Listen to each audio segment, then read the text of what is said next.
Make noise. It's Making Monsters with Taylor Dahl.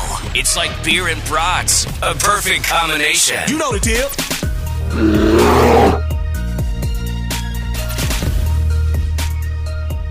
All right, welcome back, everybody, to another Making Monsters. This is my first post-draft Making Monsters. We talked a whole lot of who the Bears may draft, and we got Caleb Williams, Rome Odunze. I've been screaming for them for months, so now we can check those two off. But I'm here to talk a little bit more about maybe some of these other guys that we don't know a whole lot about. Ryan Poles has been incredible in his drafts that he's been here in Chicago, which we're not really used to. So I want to first I'm joined by Michael Swain. He covers Kansas football, beat writer for 24/7 Sports Kansas. Michael, thanks for hopping on with me. Yeah, thanks for having me on. Excited to talk about Austin Booker. Yep, and that is why we're here. So it's interesting because I don't know how much you do or don't know about the Chicago Bears, but they had some very underwhelming drafts for a long time. Ryan Poles comes along, kind of starts changing things around, and he's really nailed the drafts recently. And this one was interesting because you obviously had the 1st and 9th pick, which you go and get Caleb Williams and Rome Odunze with 1 and 9. They have no second-round draft pick and only 4 total picks. So Bears fans were kind of like, which way is he going to go with this? And then he goes Tory Taylor, a punter, in round 4. And everyone was like, okay, we needed a punter. We like Tory Taylor, but we still need that edge position. And little do we know, a round later, he ends up using some picks from next year, trades up, drafts Austin Booker. Austin Booker started his career with Minnesota.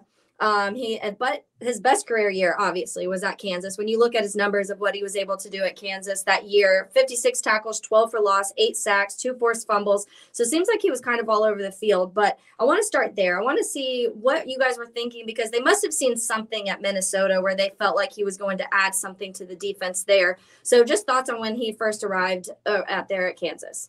Yeah, so the relationship was started in high school when Jim Panagos, who coached at Minnesota, kind of got the ball rolling for Minnesota in recruiting Austin Booker. And Panagos now works specifically with the defensive tackles, but does a lot of defensive line coaching for Kansas. And so when Booker went into the portal, he went in with his teammate Gage Keys, and they weren't a package deal, but Panagos knew both of them and made both a priority. And for KU, the thought was, hey, maybe Austin can come in his first year. He hadn't played a bunch at Minnesota, and there was a handful of snaps in a couple games. Like, it wasn't anything substantial. And the thought was, hey, maybe in his first year, he can come in, be a rotational piece. KU had more or less returning starter in Hayden Hatcher, who's been solid, but not super impactful in terms of tackles for losses and sacks. And so when he got to KU in January of last year, he looked more like a basketball player, a guy that could fit in on the KU basketball team, right? 6'5", 6'6", pretty twitchy, long arms, but not necessarily super filled out. But then you got to give Austin credit. He put in a lot of work. And then when he showed up for fall camp, you looked at him and you saw a much different looking guy. He's about 240, 245 pounds then, compared to being about 225 when he got to KU. And just looked like a totally different player. And he was the guy that really turned a lot of heads during KU's fall camp. He didn't end up being the technical starter, but as soon as the season started, you could see that he was just better than Hayden Hatcher and what Kansas had at the position. And he was still raw. He made some mistakes and wasn't super technically sound all the time, but there were so many flash plays, and I think everyone at Kansas got really excited during that game against Illinois, right? KU's second game of the year, when he ended up getting ejected for targeting. But it was an effort play that was more 50-50, bang, bang. And then from there, he really just built on it and had a stellar season. Which, that's what we love to hear. And I started Making Monsters originally because I wanted to just get to know these. Like, I love the storylines because everybody gets to the NFL in a different form or fashion. Some have this like direct path of you always knew they were going to be an NFL player, and some don't. Some, they're whether they go to JUCO schools or have to start somewhere and transfer because they need more playing time, whatever. So I love the stories of seeing how these guys get into a place where it works for them. But when you're talking about Kansas in general, Michael, Coach Leipold and Coach Borland came at the same time, I believe, 2021, and kind of have just flipped the team around, going from 0 to 2 to 6 to 9 wins within the 3 seasons, since they took over. So tell me a little bit about them and what they've been able to do when it comes to hitting the portal and recruiting and kind of changing what they've been able to do defensively and offensively. Yeah, well, Austin's not the first person to have this story at Kansas. Lance Leipold's first year, they had a defensive end, Kyron Johnson. He'd been in the program for a long time.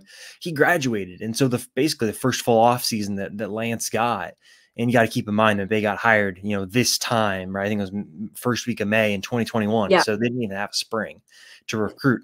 So really the first full off season, they had to go into the portal and get a defensive end. And they got Lonnie Phelps from Miami of Ohio, who, was more of a kind of a sawed off defensive end, relatively twitchy, and had a really solid season for KU. He ended up deciding to go to the NFL, went undrafted, but spent the year with the Browns practice squad. So then KU needed to go to the portal again this past off season, and they got Austin. And so for KU, kind of the defensive end spot has been one where they haven't really developed internally from high school. Whereas you look at some of the other spots, cornerback, KU's got some guys in Kobe Bryant and Melo Dotson who could be drafted next year. It's a defense that has improved year over year. And I think last year there was a lot more improvement because of guys like Austin and improving along the defensive line, which is so crucial in a place where Kansas generally hasn't had a consistent group of talent, right? There have been guys like Dorrance Armstrong, who's been really good for the Cowboys and is on his second contract in the NFL. There have been other guys that have made a lot of practice squads in the NFL, but as a collection of talent, Kansas hasn't necessarily had that on the defensive line. And I think having someone like Austin be a face of that this past season was really big. And obviously on the other side of the ball, the offense for KU has been what has turned a lot of heads and has probably been what gets talked about the most. But Kansas' jump from 6 wins to 9 wins is more about the defensive improvement Kansas had, because the offense put out basically the same numbers it did the year prior. It was about the defense getting better and keeping the offense in games when maybe there's certain stretches of games when the offense stutters. So I think, Austin definitely was a key part for KU in this defense improving to where the program can go on and have 8 regular season wins that he was a part of. Yeah. And so I want to talk about some of those numbers, because when you talk about the defense, and I think it's something that maybe a lot of people don't know because it was the offense that we talked so much about, but they held opponents to the 4th fewest yards per game in the Big 12, tied for 3rd most in sacks, tied for 2nd most in interceptions, 2nd most forced fumbles. And so when you read those numbers, I'm like, that sounds like a pretty solid defense, especially in some of those teams that you're playing in the Big 12. Kansas State is one of those ones that have been sitting at the top. But when you're talking about his role, Austin Booker's role, because obviously when you talk about an end, and that's one of the conversations we've had a lot this offseason, because even at the 9th pick, we were having do you want a Dallas Turner? Do you want a Jared Verse? Did you want to take one of those edges at the top that you've kind of seen flashes for through college, but they're very different. Jared Verse was a guy who could, he could rush the passer, but he could set the edge. He could do a little bit of other stuff. Dallas Turner was that full on, he's going to get to the quarterback. So how would you explain Austin Booker to people who maybe haven't watched him play a ton?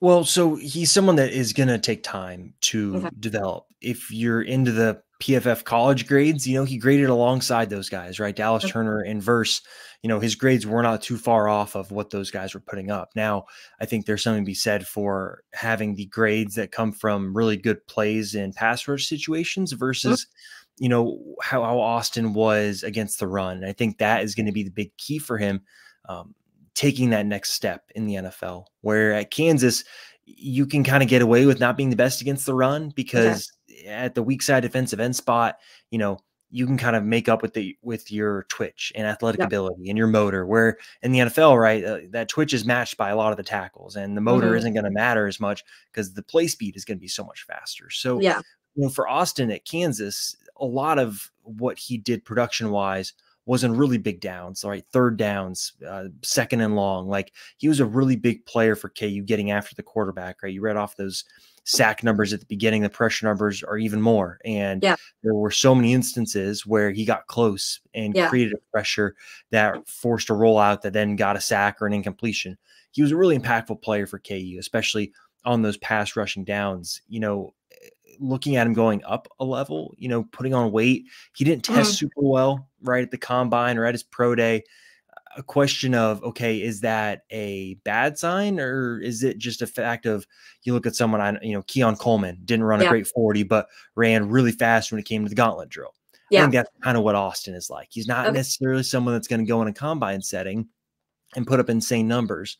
But when it comes to actually playing football, he plays a lot faster than some of those testing numbers I think would show. So for him, it's going to be about, can he maintain that weight? continue to get stronger in the NFL. Because still, I think if he had returned to Kansas, people were really excited about what he could be, because there was some thought that one more year in the strength and conditioning program, and you're looking at a guy that could be a late first-round pick, or even a day 2 pick. So for Bears fans in that way, like, you think about it like that, and you're getting in early on a stock that could really continue to rise. Yeah, it's one of those situations where sometimes when you sign, like even contracts in the NFL, a lot of times teams will jump ahead and they'll sign them that year before they really have to, because they're beating that every year. The money goes up. And so if you beat that, and it's interesting though, what led him to, do you think, wanting to head towards the draft rather than stay a year?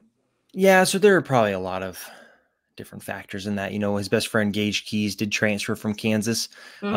He went to Auburn, where he was able to make a substantial amount of NIL money, and you can't ever fault guys for taking that, right? No. Your earning power in college is very limited, and so you got to maximize that. So best friend leaves, and then I think he just got advice that said, hey, you know, you can be a day 2 pick, and I think if you hear that from an agent and you believe in yourself, you probably take that. So I think KU came at him with the good NIL offer. Hey, come back, develop for another year, be a face of the program, right? Because you're talking about a guy that was a first-team All Big 12 defensive lineman. Very well could have been a preseason first-team All Big 12 defensive lineman once again this year.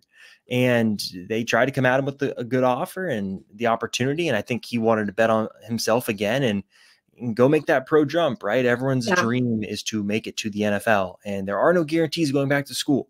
Yeah. Right. We've seen it before. A guy has great season, wants to go back, run it back, try and get better. It doesn't really work out. And then there are other situations where it does. It's not guaranteed. And so I think, you know, Austin wanted to take that, what felt more like a guarantee of, hey, you're going to be a draft pick.